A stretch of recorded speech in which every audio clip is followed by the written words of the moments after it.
ഇന്ന് നമുക്കൊരു വാട്ടയേട്ടിനിടെയാണ്. അപ്പൊ രാവിലെ തന്നെ ബ്രേക്ക്ഫാസ്റ്റിനാണെങ്കിൽ ഉപ്പുമാവാണ് കേട്ടോ കഴിച്ചിട്ടുണ്ടായിരുന്നത്. അപ്പൊ സേമിയ കൊണ്ട് ഉണ്ടാക്കുന്ന ഉപ്പുമാവാണ്. അപ്പൊ അടിപൊളി ടേസ്റ്റ് ഉണ്ടായിരുന്നു കേട്ടോ, നല്ല സ്പൈസിയും ആയിരുന്നു. അപ്പൊ ഇച്ചിരി എരിവ് കൂടിയിട്ടുണ്ടായിരുന്നു കേട്ടോ. അങ്ങനെ കുഴപ്പമില്ലാണ്ട് അത് കഴിച്ചിട്ടുണ്ടായിരുന്നേ. അതൊക്കെ കഴിച്ചു കഴിഞ്ഞതിന് ശേഷം ഒരു 10-11 മണിയൊക്കെ ആകുമ്പോഴത്തേക്ക് റസ്ക് ആണ് കേട്ടോ, റസ്കും ചായയും ആണ് കേട്ടോ കഴിച്ചിട്ടുണ്ടായിരുന്നത്. അപ്പോൾ ഒരു 5-6 റസ്ക് ഞാൻ കഴിച്ചിട്ടുണ്ടായിരുന്നു കേട്ടാ.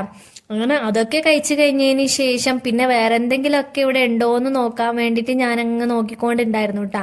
അപ്പോഴാണ് ഇവിടെ കുറച്ച് ഏത്തക്ക കൊണ്ടുവന്നത് കണ്ടത്. അങ്ങനെ പിന്നെ ഞാൻ എന്ത് ചെയ്തു, ഒരു ഏത്തക്കയും കൂടി കഴിച്ചിട്ടുണ്ടായിരുന്നു കേട്ടാ. അപ്പൊ ഇടയ്ക്കിടയ്ക്ക് എല്ലാ ദിവസവും ഞാൻ ഈ ഏത്തക്ക കഴിക്കാറുണ്ട് കേട്ടാ. അതൊക്കെ കഴിച്ചു കഴിഞ്ഞതിന് ശേഷം ഒരു എഗ് റൈസ് ഉണ്ടാക്കിയിട്ടുണ്ടായിരുന്നേ. അപ്പൊ അതിന്റെ റെസിപ്പി ഞാൻ വേറെ തന്നെ ഇട്ടിട്ടുണ്ടായിരുന്നു നമ്മളെ ചാനലില്. അപ്പോൾ അത് ടേസ്റ്റ് ചെയ്യാൻ വേണ്ടിയിട്ട് ഒരു 2-3 സ്പൂൺ അത്ര മാത്രമേ കഴിച്ചുള്ളൂ കേട്ടോ. എന്താന്ന് വെച്ചാൽ ഇത്രയൊക്കെ കഴിച്ചു കഴിഞ്ഞതിന് ശേഷം എനിക്ക് ഭയങ്കര അങ്ങനെ വിശപ്പൊന്നും ഇല്ലായിരുന്നു. അങ്ങനെ അതൊക്കെ കഴിച്ചു കഴിഞ്ഞതിന് ശേഷം ഒരു വൈകുന്നേരമൊക്കെ ആകുമ്പോഴത്തേക്ക് ഒരു മഞ്ചാണ് കേട്ടോ കഴിച്ചിട്ടുണ്ടായിരുന്നത്. അപ്പോൾ ഒരു മഞ്ച് പകുതി കഴിച്ചാൽ മതി, പകുതി പിന്നെ കഴിക്കാം അല്ലെങ്കിൽ നാളെ കഴിക്കാന്നാണ് വിചാരിച്ചിട്ടുണ്ടായിരുന്നത്. പക്ഷെ കഴിച്ചു തുടങ്ങിയപ്പോഴത്തേക്ക് അത് ഫുൾ അങ്ങ് കഴിക്കാൻ തോന്നിയിട്ടാ. അങ്ങനെ ഒരു മഞ്ച് ഫുള്ളായിട്ട് കഴിച്ചിട്ടുണ്ടായിരുന്നു കേട്ടാ. കുറെ ദിവസമായിട്ട് ഇങ്ങനെ സ്വീറ്റ്സ് ഒക്കെ അവോയ്ഡ് ചെയ്യണം എന്നൊക്കെ ആലോചിക്കുന്നുണ്ട്, പക്ഷെ എന്ത് നോക്കിയിട്ടും ആവുന്നില്ല കേട്ടാ. അതൊക്കെ കഴിഞ്ഞതിന് ശേഷം വൈകുന്നേരം ആണെങ്കിൽ കുറച്ച് മിക്സ്ചർ കഴിച്ചിട്ടുണ്ടായിരുന്നു.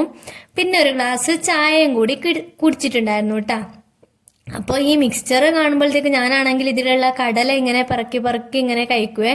പിന്നെ രാത്രി ഡിന്നറിന് ഉച്ചക്കത്തെ സെയിം എഗ് റൈസും ഉണ്ടായിരുന്നു. പിന്നെ ഒരു പയറ് തോരനും കൂടി ഉണ്ടായിട്ടുണ്ടായിരുന്നു കേട്ടാ. അപ്പൊ അത്രേ ഉള്ളൂ ഗായ്സ് ഇന്നത്തെ വീഡിയോ. ബൈ.